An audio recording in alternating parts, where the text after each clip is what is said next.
Letter 14. An exhortation to pursue knowledge. Marsilio Ficino to Antonio de Pazzi. Greetings. Lorenzo de Medici especially praises two qualities in you: magnanimity and intelligence. I praise them too. In the practice of magnanimity, Antonio, you can be compared with others, but in the exercise of intelligence you could only be compared with yourself. If you devoted yourself to learning as much as you have long practiced being liberal, I do not doubt that you will shortly become more learned than anyone else, just as you are more magnanimous. Come, my dear Antonio, I beg you, take charge of yourself, just as you have charge over others. Our Lorenzo says that not only are you generous towards the learned, but very learned yourself. I believe him, and I am glad. But I shall not be satisfied until your knowledge is as great as your magnanimity. If you delight especially in very learned men, first of all, make sure that you can delight in yourself. What then? Order in all things is worth much. Indeed, it is worth everything. I beg you, each day set aside 4 hours for yourself. Give the rest to your friends whenever you please. Farewell. But do you wish to farewell? Then study well, and study today, I beg you. The man who studies tomorrow never studies. The 8th of November, 1473. Letter 15. Consolation on someone's death. Marsilio Ficino gives consolation to Gismondo della Stufa. In each of us, essentially, is that which is greatest within us, which always remains the same, and by which we understand ourselves. Then certainly the soul is the man himself, and the body but his shadow. Whatever wretch is so deluded as to think that the shadow of man is man, like Narcissus, is dissolved in tears. You will only cease to weep, Gismondo, when you cease looking for your Alberia degli Albizzi in her dark shadow, and begin to follow her by her own clear light. For the farther she is from the misshapen shadow, the more beautiful you will find her, past all you have ever known. Withdraw into your soul, I beg you, where you will possess her soul which is so beautiful and dear to you, or rather, from your soul withdraw to God. There you will contemplate the beautiful idea through which the divine Creator fashioned your Alberia. And as she is far more lovely in her Creator's form than in her own, so you will embrace her there with far more joy. Farewell. The 1st of August, 1473, Florence. Letter 16. Praise of Truth. Marsilio Ficino to Angelo Poliziano, the Homeric poet. Greetings. As you say, some letters are being passed around under my name which are written in the style of Aristippus, and to some extent of that in Lucretius, rather than of Plato. If they are mine, Angelo, they are not like that, and if they are like that, they are definitely not mine. But if fabricated by my detractors, for, as everyone knows, I have followed the divine Plato from my youth. But you will easily distinguish my own writings from others in this way. In my letters, as far as in me lies, there is always a purpose relating to morals, natural subjects, or theology. But if occasionally there is anything in them some way relating to love, it is certainly Platonic and honorable, not Aristoppaean and wanton. Moreover, the praises they contain are genuine, and such as to encourage and give advice, not to flatter, and there are almost no unnecessary words, for I decided at the beginning of my studies always to write as briefly as possible, since in time's brief span to use words in excess is the mark of a lover of words rather than a lover of wisdom, And since there are very few people with much knowledge, often the loquacious speak falsely or unnecessarily of both. All this is alien to the dignity of man, and very far from the profession of a philosopher. Farewell. Letter 17. How useful it is to maintain scholars. Marsilio Ficino to the magnanimous Lorenzo de Medici. Greetings. Almost all other rich men support servants of pleasure, but you support priests of the muses. I pray you, continue, my Lorenzo, for those others will end up as the slaves of pleasure, whereas you will become the delight of the muses. It was due to you that Homer, the high priest of the muses, came into Italy, and someone who was till now a wanderer and a beggar has at last found with you sweet hospitality. You are supporting in your home that young Homeric scholar, Angelo Poliziano, so that he may put in the Greek face of Homer into Latin colors. He is already doing so, and what is remarkable in one so young is he is doing it in such a way that unless one knew Homer was Greek, one would doubt which of the two was the original Homer and which was the likeness. Continue to attract such artists, Medici, for other painters adorn walls for a time, but these render their inhabitants illustrious forever. Farewell. Letter 18. Praise of an artist does not arise from his words, but his work. Marsilio Ficino to Lorenzo and Giuliano de Medici. Greetings. Medici, receive with a glad heart a poem of Naldo, the Florentine, and some discourses of Benedetto, Colucci of Pistoia. Naldo is the delight of Phoebus, and Colucci the companion of Mercury. I do not want to praise them sparingly, since they seem worthy of praise beyond measure. Yet I do not care to praise them, much less by praising those who praise me I appear to extol myself. So I shall remain silent on the virtues of these painters in words. Study the canvas carefully yourselves. The pictures will speak. When a painter speaks, he speaks badly, but when his painting speaks, it speaks well. Vain is that artist who seeks honor from anyone rather than from the work itself. For the virtue of a work does not depend on him who judges it. Rather, does the work commend the artist to the judge. Farewell. Letter 19. On the civil virtues, the purgatorial virtues, and the model virtues of the purified soul. Marsilio Ficino to Francesco Lepacini and Migliore Cresci. Greetings. Those men seek God in the most direct way who first of all cut back the immoderate desires of the soul through the civil virtues. They then cut them back to the quick by the purgatorial virtues.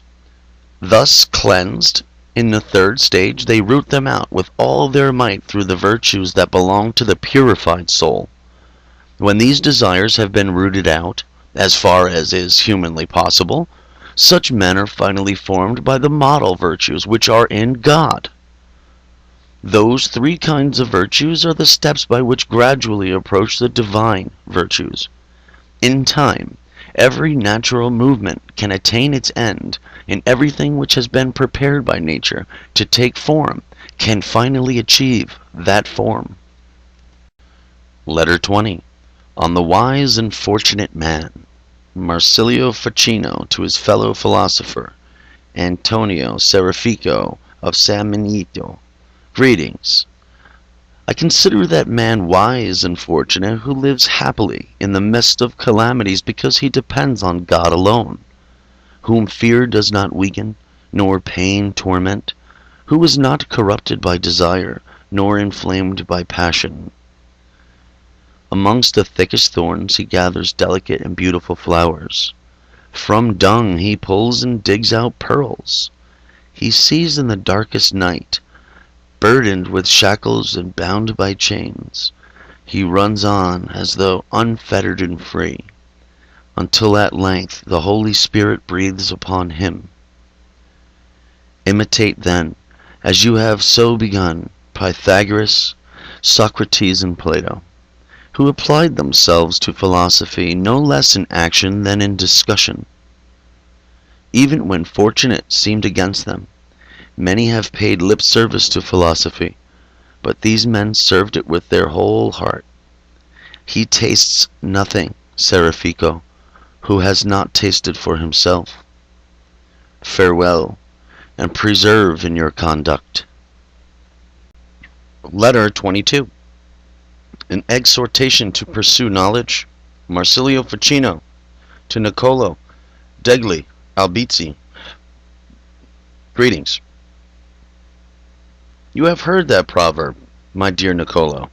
Nothing is sweeter than profit. But what man does profit? He who takes possession of that which will be his, which we know is ours. Everything else depends on fortune. Let small-minded men envy the rich. That is, those whose coffers are rich but not their minds. You should emulate those wise and good men whose mind is like God.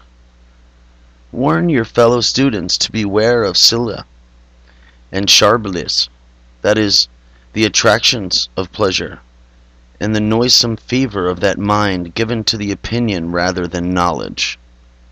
Let them remember that one day the highest delight for each will be which is experienced in the highest part of the mind, in the supreme treasury of truth itself. When they discard the shadow of worthless pleasure for the sake of knowledge, the tree of knowledge, even if it seems to have rather bitter roots, brings forth the sweetest possible fruit. Let them remember, too, that there will never be too much of this fruit, because there is never enough. He who still doubts has not yet learned enough.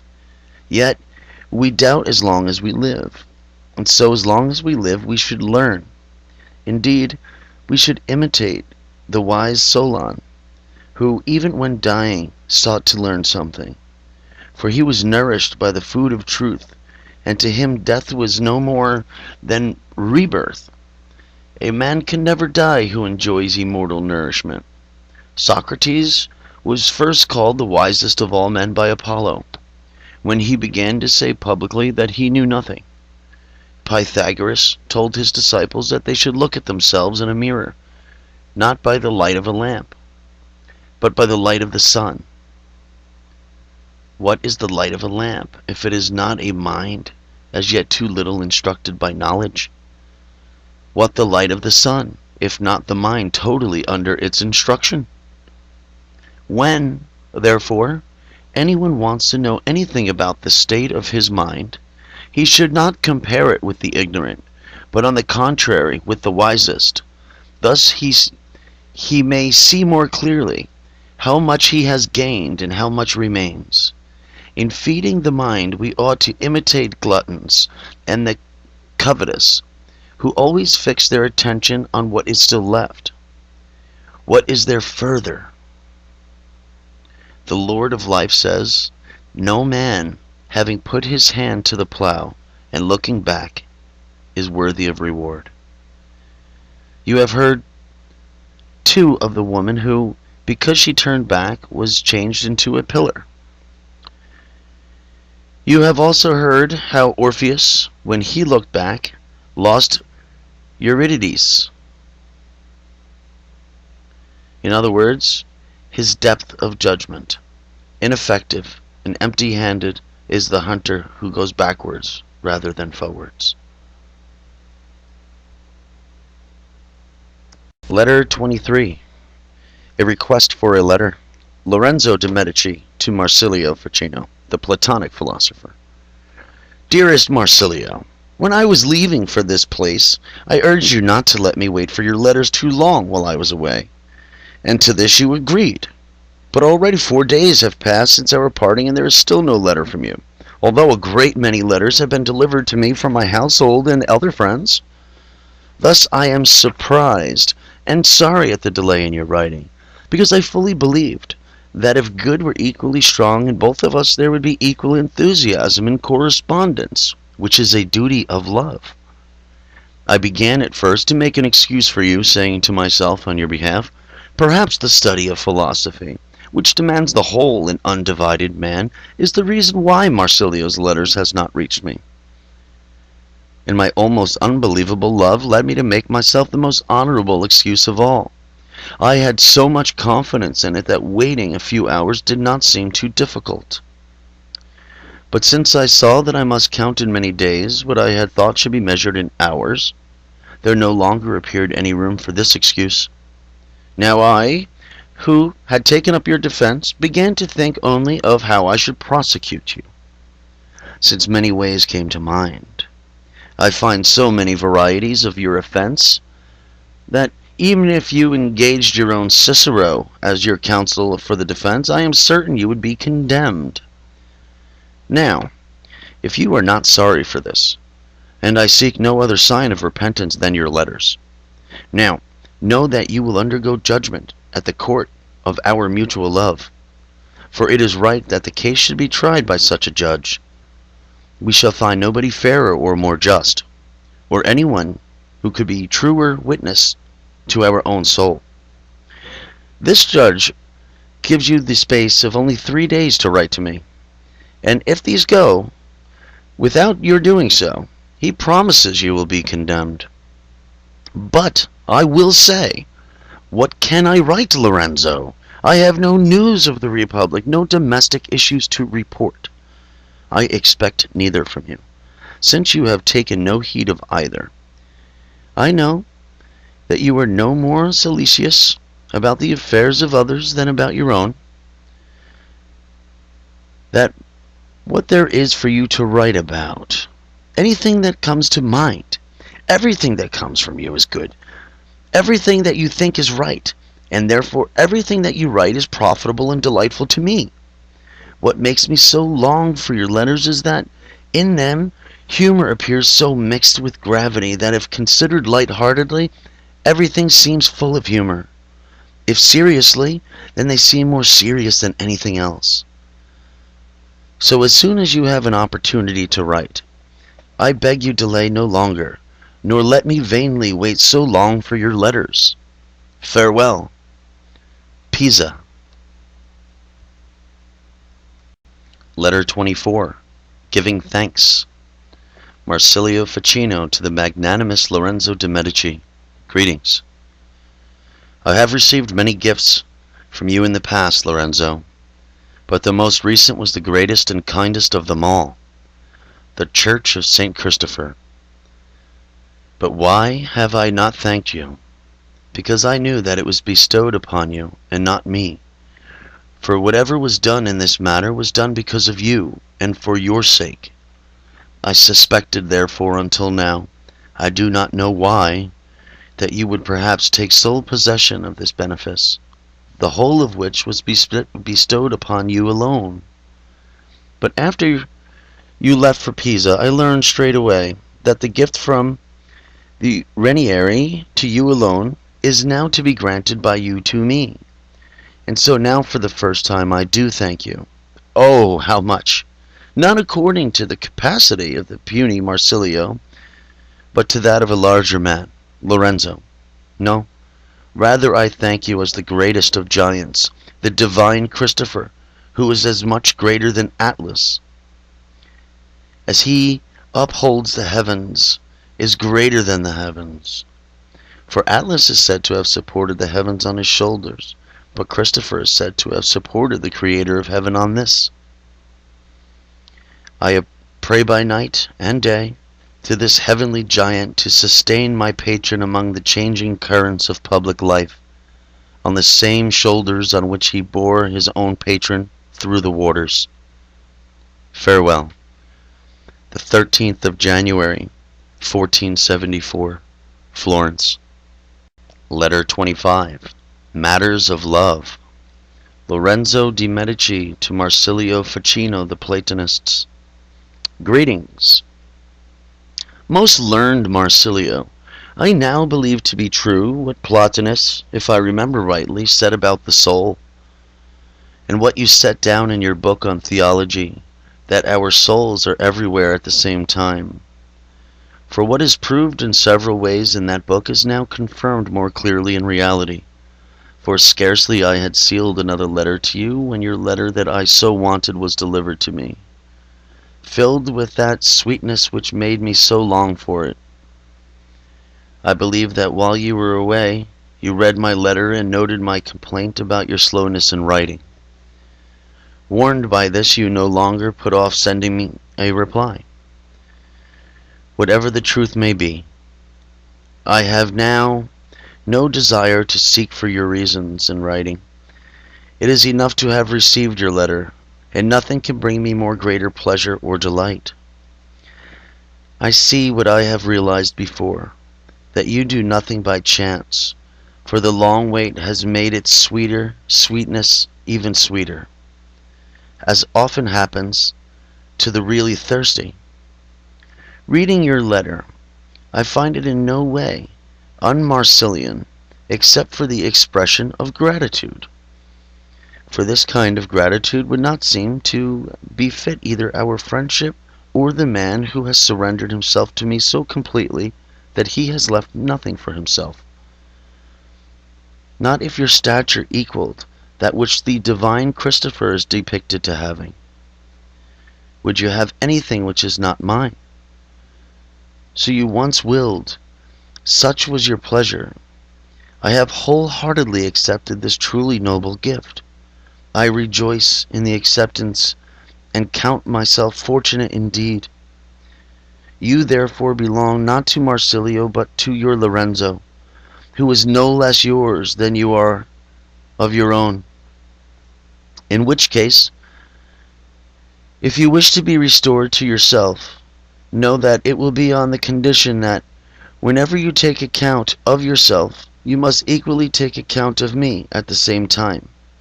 For those whom immortal God has joined together, let no man put asunder. Therefore, to return thanks, I do not wish you to employ this style of writing with me any more. For if the thanks which you bestow are not yours, you give me nothing at all. If they are yours, you must realize, as I have already explained, that you long ago surrendered everything of yours to me with yourself. Farewell, and love yourself, for in doing so you will love me also. This our exceptional love demands, as I think you well know, since in that book you wrote about love, you have so skillfully described every state of love that nothing may be discovered in love which cannot be read in that book, nor may anything be read there which is not in love. Again, farewell. The 20th of January, 1473. Letter 26. God, not man, is the author of wonders. Marsilio Ficino, to the magnanimous Lorenzo de Medici. Greetings. I do not know what to do now, Lorenzo, for your wonderful letter fills me with such admiration that only philosophical modesty prevents me from crying out. Your exceptional humanity and your noble qualities arouse me in the deepest gratitude, which your letter discourages me from expressing. Allow me, at least, I entreat you, my Lorenzo, to give thanks to Almighty God, in that our times He decided to unite us, in a citizen of ample fortune, a modest disposition with an illustrious mind, in a young man as a private citizen. He combined prudence with power, in a man of power, restraint with freedom, in a man of affairs, wisdom with eloquence. Great qualities are in you, Lorenzo, without doubt, lest anyone suspect the vice of flattery, which should be so quite alien to a man who is both a philosopher and dear friend. I say these great qualities are in you, but do not originate from you, for such wonders are the work of the omnipotent God alone. Excellent man, you are the instrument of God, fitted to perform great deeds. I know what I am saying. You will therefore continue to perform successfully these wonderful works, so long as you obey the divine Creator. But believe me, your obedience will be complete if you often ask Him how to show you the way to obey. If you ask, He will surely show you. Indeed, He prompts you to ask before you do so. He shows you not only what to ask, but how to ask it. Farewell, O hope of your country. Before I end, however, I beseech you, my Lorenzo, both in the name of the Academy, which flourishes through you, and in the name of your country, which is dear to you before all else, that you should take care of your health. Unless you are well, I think that neither the Academy nor your country can prosper in these times. January 21st, 1474.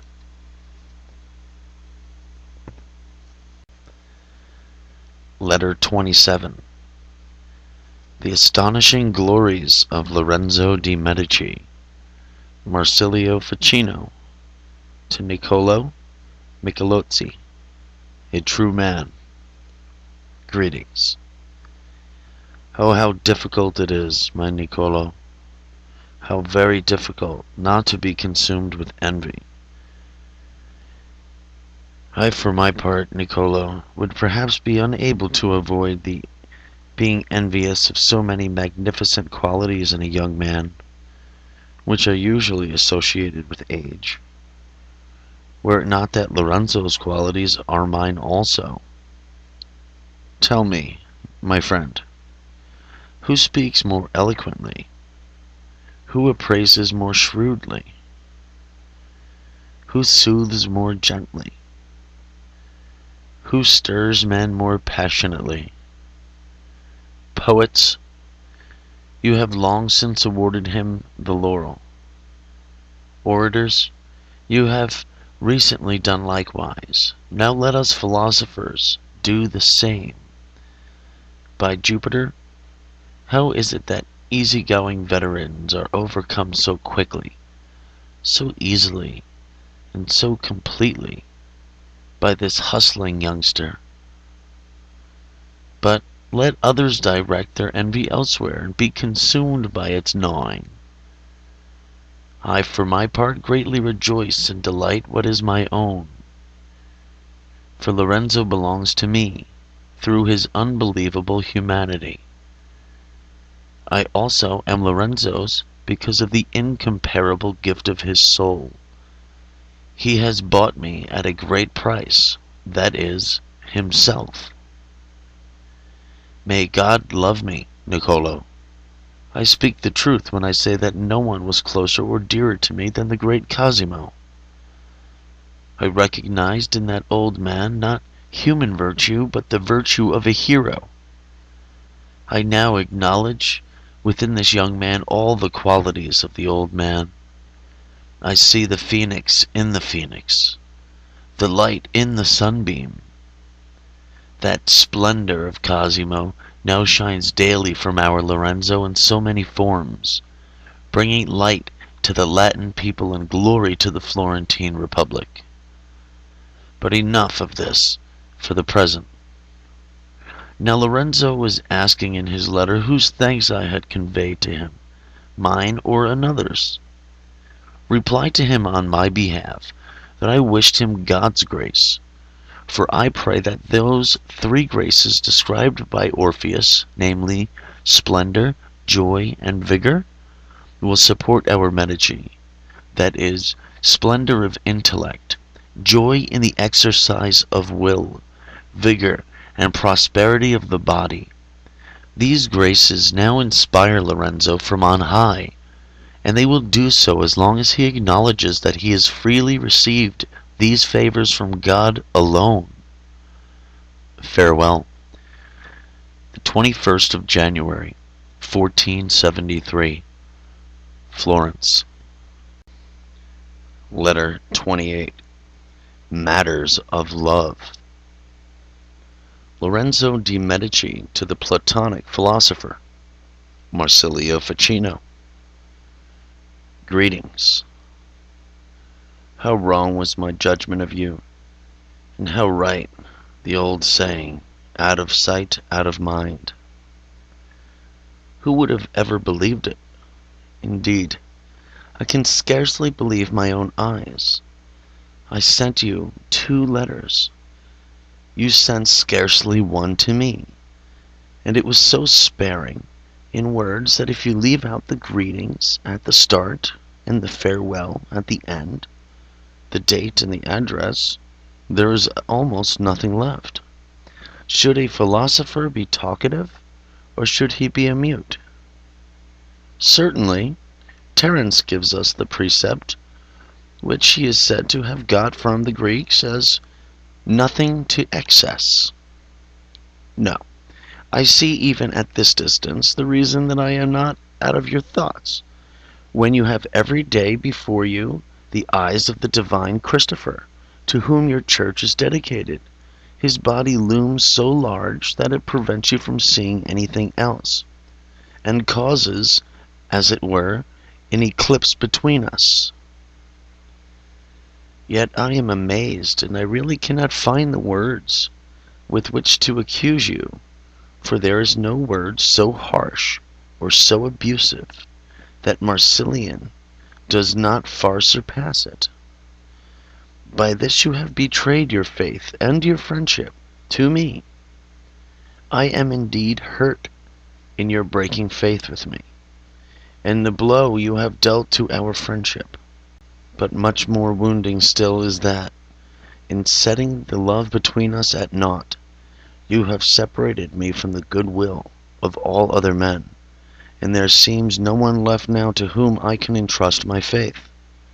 For there appeared to be nothing so perfect, so constant, so true, as our friendship, which had grown by our virtue and the passage of time, to such an extent that, if this is now bankrupt, there is no friendship left in which I can safely trust.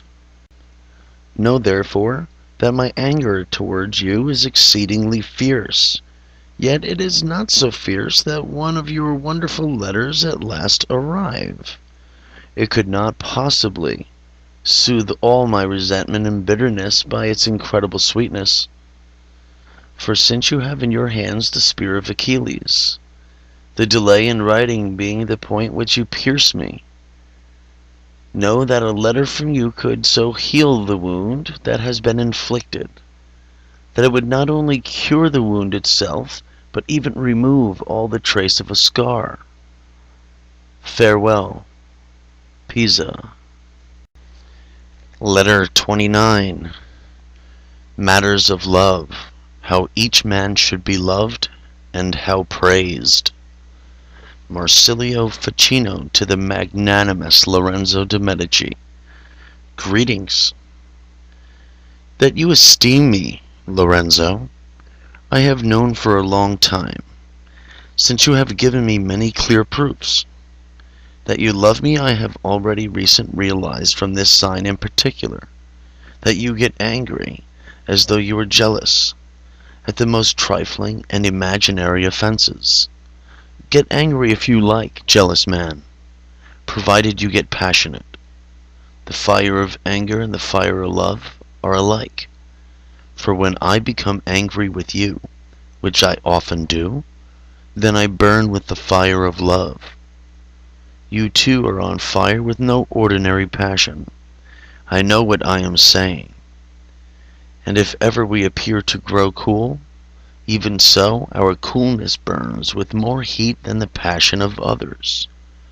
And our hatred, by Jupiter, is more loving and more lovable than their love.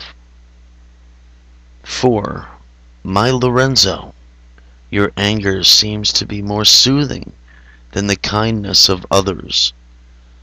Your bite is sweeter than the sweetness. Oh, how sweetly you bite, how sharply you kiss. You mingle a magic sweetness with the sharp, and a sharpness of the sweet, as does nature in the most succulent tastes, and your sharpness grows more bitter, so, like wine vinegar, it smells more sweet. What fault do you find in me, stringent accuser, most stringent lover? Is it not brevity? But you are the cause. The scale of your affairs makes me brief, but the greatness of your love makes me appear briefer still. You accuse my silence, suspecting that it springs from forgetfulness, and forgetfulness from absence. But you ought to remember that if Lorenzo is not absent, neither is Marsilio. For Marsilio dwells in Lorenzo, if the soul is everywhere at the same time, as you yourself truly proved in your recent letter. How, therefore, does the divine Cristoforo prevent me from seeing you? Especially since he is clear and transparent, and in Cristoforo I see Lorenzo, just as through Lorenzo I see and embrace Cristoforo. Do you want me to confess the truth? The eclipse which prevents me from seeing or being heard is not caused by the interposition of Cristoforo. No. It is you, with your flashing lightning and thunderclaps that have stunned me, and rendered me blind and speechless.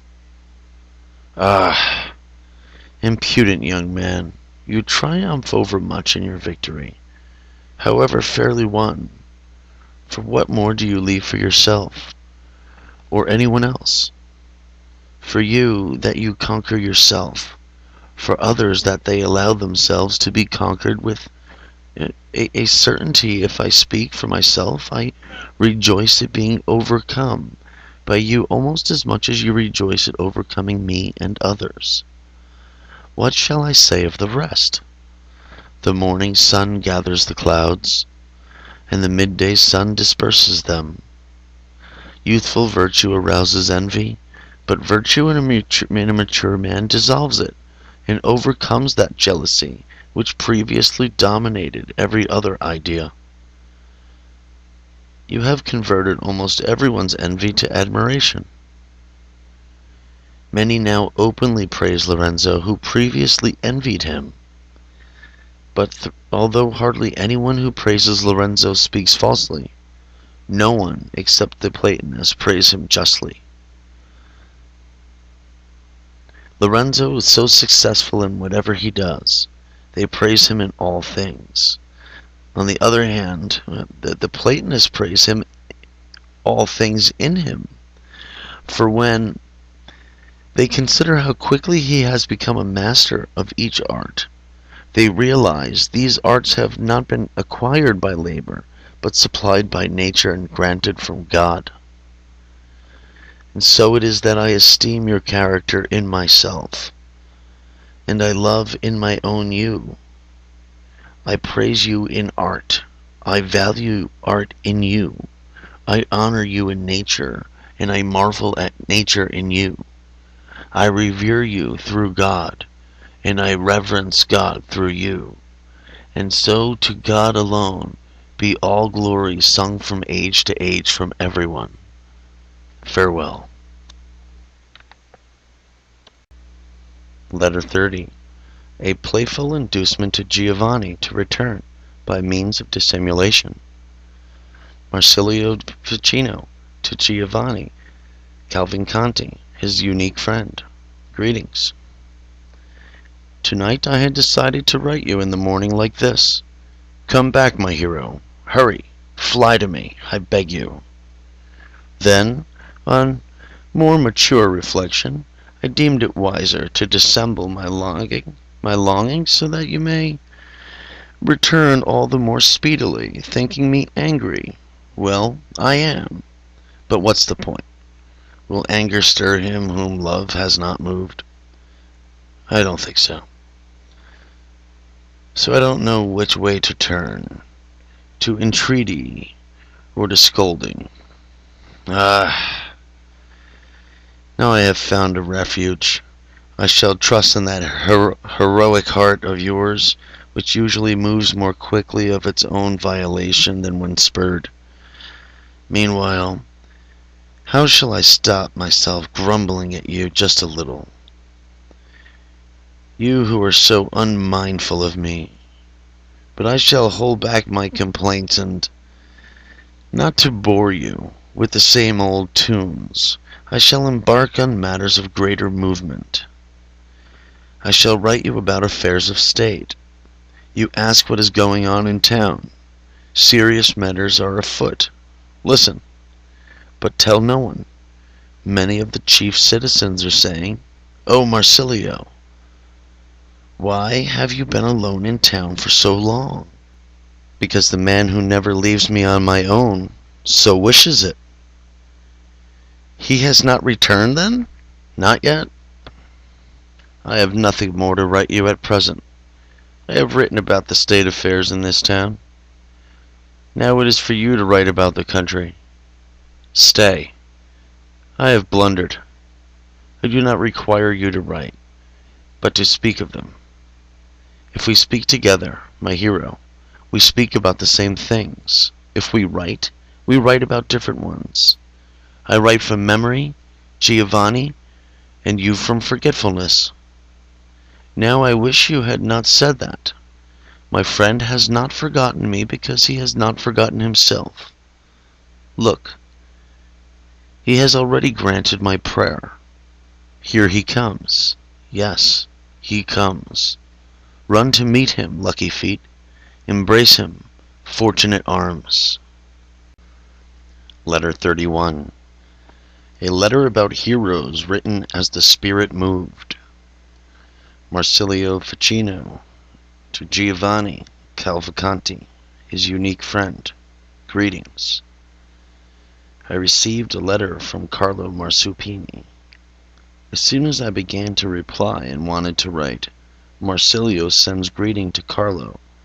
A spirit deflected my pen from this purpose, so that I wrote Giovanni instead of Carlo.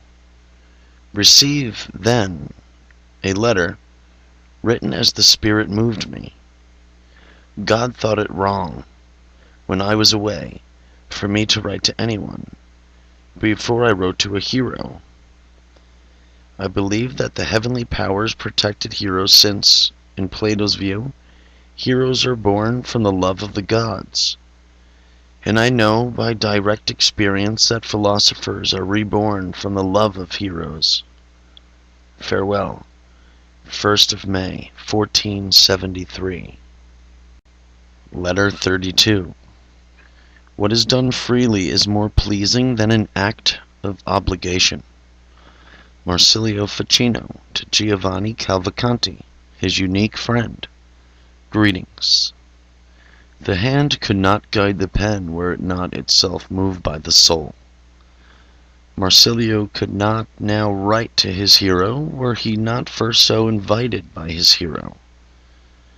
But one thing that troubles me more than anything else is that you write to me because you promised, and that I attribute to a bargain and not to love. I desire letters of love, not of barter.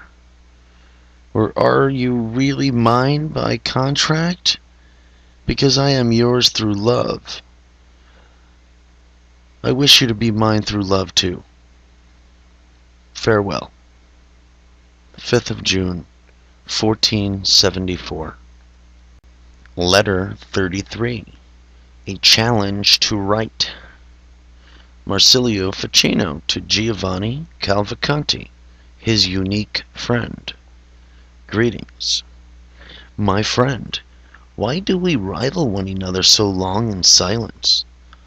What gain is there for the victor in that? What loss to the vanquished? Indeed, I considered it better to be conquered by you in this test of silence, so that I might win in a contest of words. Then the principal silent part will be given to you, and the principal speaking one to me. Do you always need spurs on the racecourse? Will you ever run willingly? Why so hard on me? perhaps seem to jest with you rather sharply, my dear Giovanni, but you are acting extremely sharply. Well, be sharp, if you like. Only answer. If you will not reply, remain sweet in your silence. Remember that the affection of my heart, which is sweeter than honey, underlines the sharpness of my words. Farewell, and be away as long as your affairs demand, since they are your affairs. That is sufficient for me. 7th of October, Carigi. Letter 34. Letters are necessary between friends. Marsilio Ficino to Giovanni Cavalcanti, his unique friend. Greetings. Since I thought you would return to Florence, I did not send you any letters, hoping that I would shortly hear the sound of your voice, and you that of mine. But now this continuing fine weather warns me that you will stay longer in the Trebian hills, for who is not overcome by the charm of Trebbio? Certainly Bacchus loves those hills, and now my Giovanni is enchanted by them. And this is indeed why I have not written you before. But how is that you don't write me? You will say that you have nothing to write about. At least write that you have nothing to say, although there is always a reason for a letter to friends. What is dearer to a friend than the life of his friend?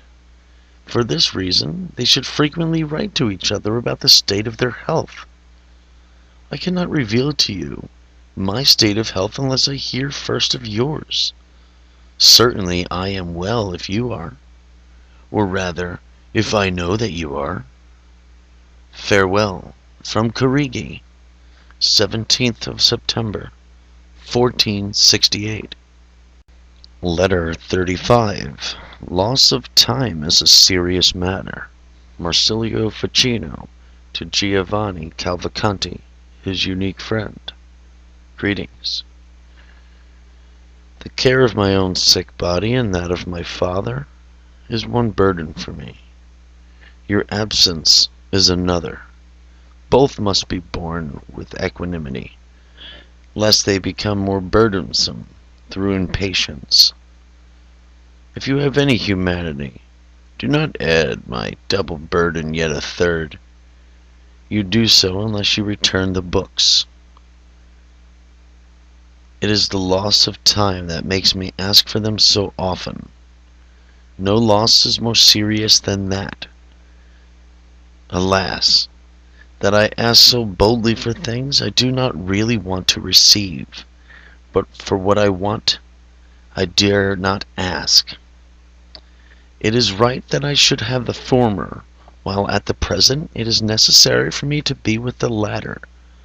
It is prudent to do what is right, and, as far as one can, to make what is necessarily voluntary.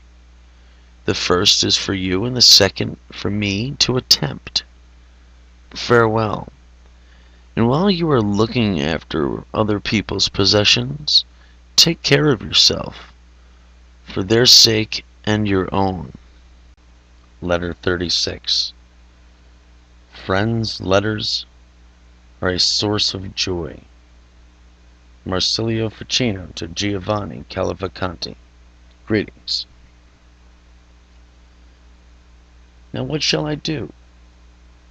Shall I be the first to write, or shall I wait for a letter from you? Although I am hardly ever the first to write to anyone, now I am compelled to make the first approach to commence the battle. I shall not allow you to be silent any longer, for you can only be silent as long as I am inactive. The extreme heat, as you know, drove me here, and now an intolerable wind is driving me back again, so that today I can scarcely stop myself from flying back to the city immediately. You alone can keep me here for a few days, but only a very few. with one of your letters, for when wholly absorbed in reading them I neither feel tempest nor hear thunder. Thus may words claim winds and disperse storms. Give my greetings to your Ugolino Verino, the priest of the Muses. Farewell. The 30th of August, 1468. Marciano. Letter 37. No one should be disparaged, because God brings vengeance. Marsilio Ficino to Giovanni Cavalcanti, his unique friend. Greetings. Homer, having been deprived of his sight because of his censure of the divine Helen, is said never to have seen again, because he never realized that he was wrong. Stesichorus, blinded for the same reason, saw his mistake. As a result, he sang a palinode, that is a song to the contrary, saying, that was not a true story. You neither fled in all the tall ships nor went to Troy. Again, when Socrates had spoken against the god of love, he was reproached by his guardian spirit while crossing the river Elysis. Before anything unfortunate happened to him, he explained his offense, rendered praise to the god whom he had previously censured, and went safely on his way. Thus Stesichorus was more prudent than Homer, but Socrates was wiser than both. I was indeed less careful than Socrates, but I hope I shall not be more unfortunate than Stesichorus. What is all this leading to?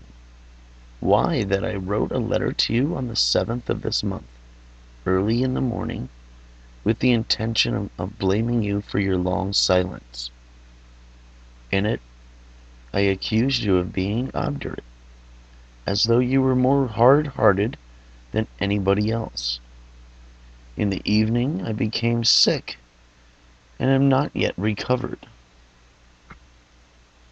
Therefore, fearing that some misfortune threatens me for insulting a hero, I have decided to write a palinode, though only brief, to make amends for my fault. I say that you are not a hard-hearted deity, but rather that I am tender-hearted, and to the tender-hearted firmness often looks like rudeness. This is my palinode. May it cancel out my previous song, and also make the opposite request. For I previously begged you to send me, if you so pleased, sharp-worded letters rather than none at all. Now, on the other hand, I ask for no letters rather than sharp ones, for the sick heart needs comforting, not goading. Farewell. 15th of October, 1468, Florence. Letter 38.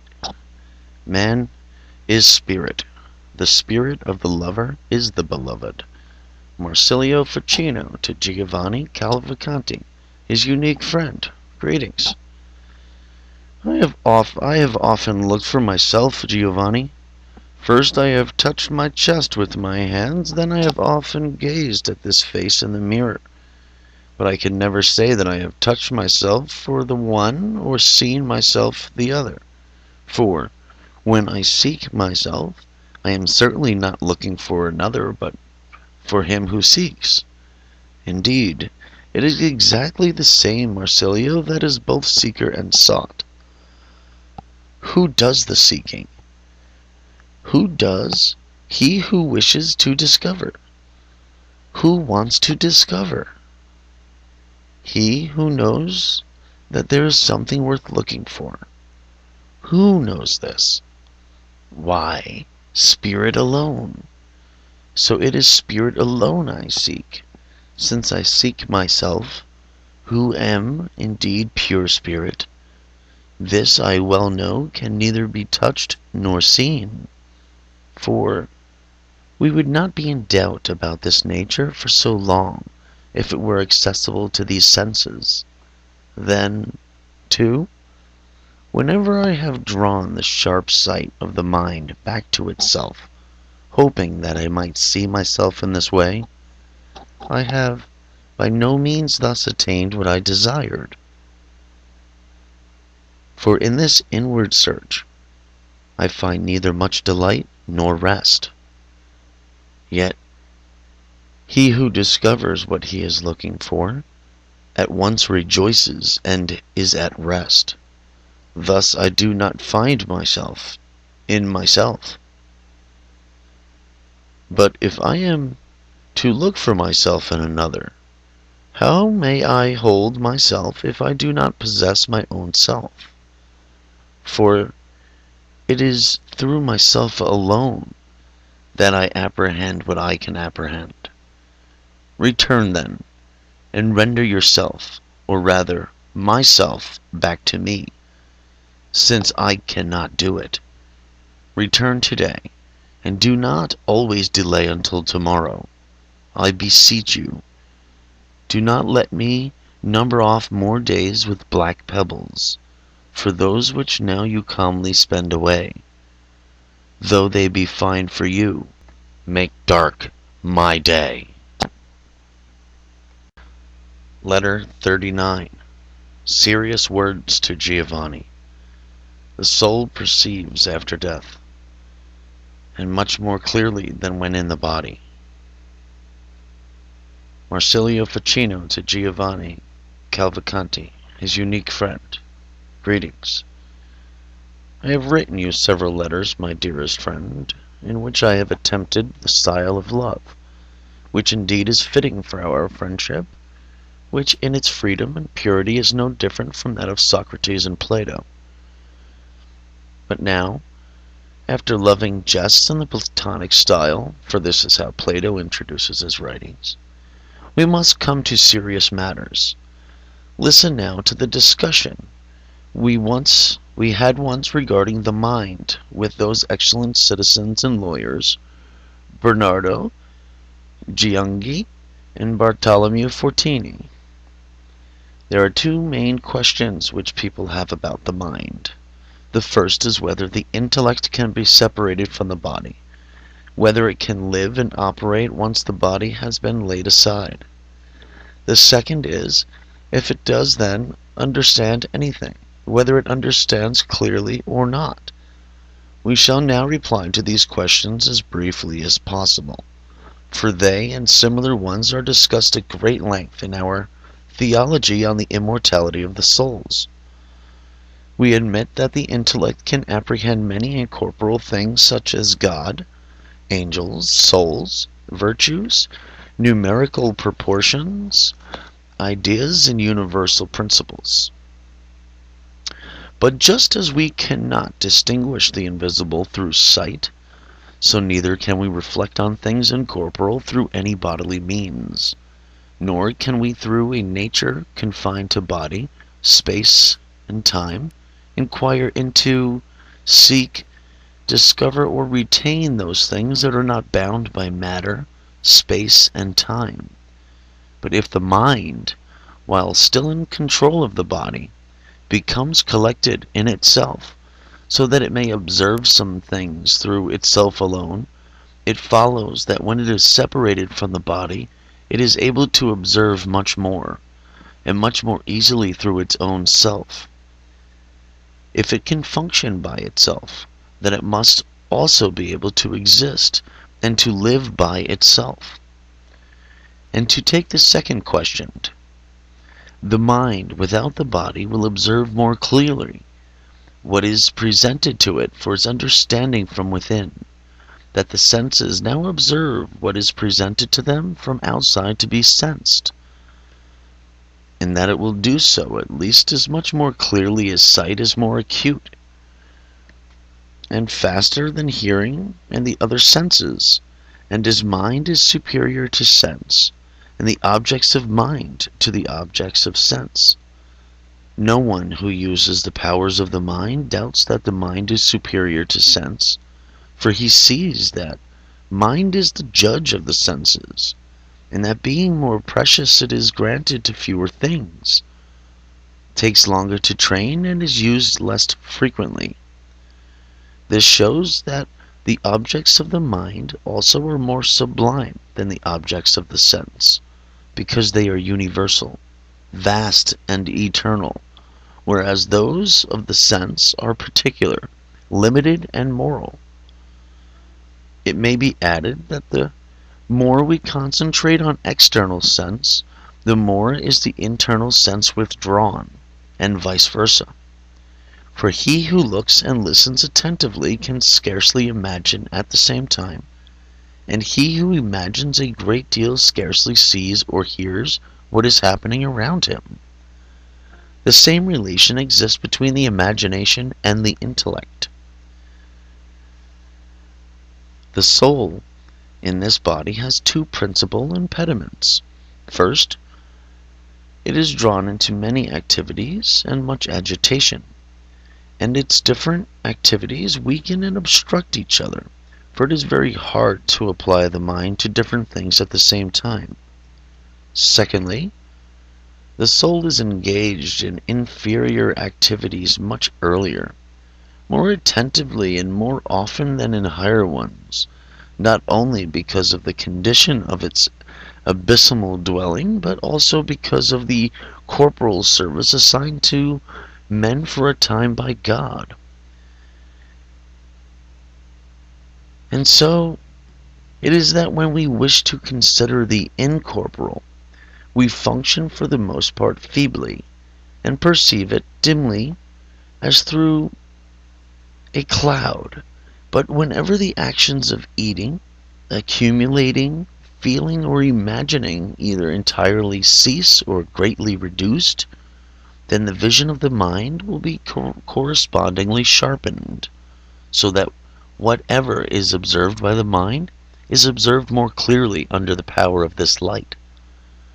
Then, indeed, the soul will observe through itself, and it will see that the light of the intellect more clearly than it now sees the light of the senses through the glass windows of the bodily prison.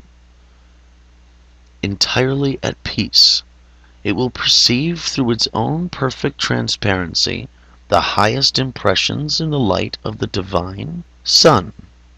So bright is that light that the light of this sun becomes a shadow in comparison, and because it is so clear, it is hidden from the impure eyes, but fully manifest to those that are pure. Nor will the mind then gaze as if it were painted images, but rather at real objects, of which all things are images. When in sleep the workings and movements of the external senses cease, when the imagination, which is fed by the rest of the senses, gathers so much strength that it paints pictures internally which seem to represent what is real. What, therefore, will the intellect, which is so much more powerful than the imagination, do when it has escaped free from the impediments to a far greater extent than the imagination of the dreaming man, and in a pure truth and reason perceives the true principles of everything?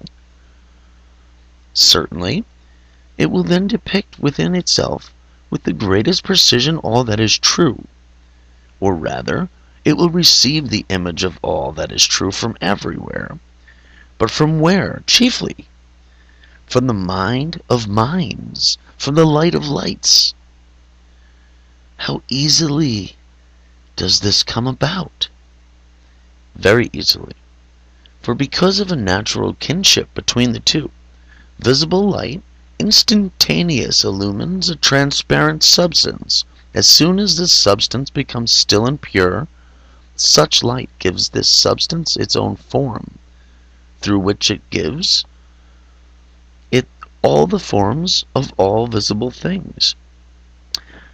In the same way, intelligible, indeed more than intelligible light, which is God, forms that transparent substance of the intellect as soon as that substance becomes still. I say it gives birth, this substance, its own form, that is the divine, and through this the forms of all things intelligible. And just as God has already imparted his bounteous light, so immediately he imparts life-giving warmth and joy, thus bestowing life, free from death. And just as he has shed into the physical matter light unmixed with darkness, so he has shed light into the mind beyond any limit of time, more which it arises from the currents of time to the stillness of eternity. Moreover, he ever nourishes the mind with goodness to its content, for God draws the desire of the mind to himself by filling it with beauty, and by drawing desire to himself he fulfills it. Where there is good without evil, there is fullness without surfeit, and through infinite goodness there arises infinite capacity. Thus, infinite goodness and beauty, the source of innumerable forms of goodness and beauty, equally attract and fulfill the mind in eternity. Letter 40. Against Averroes, on the ground that there is not a single human intellect.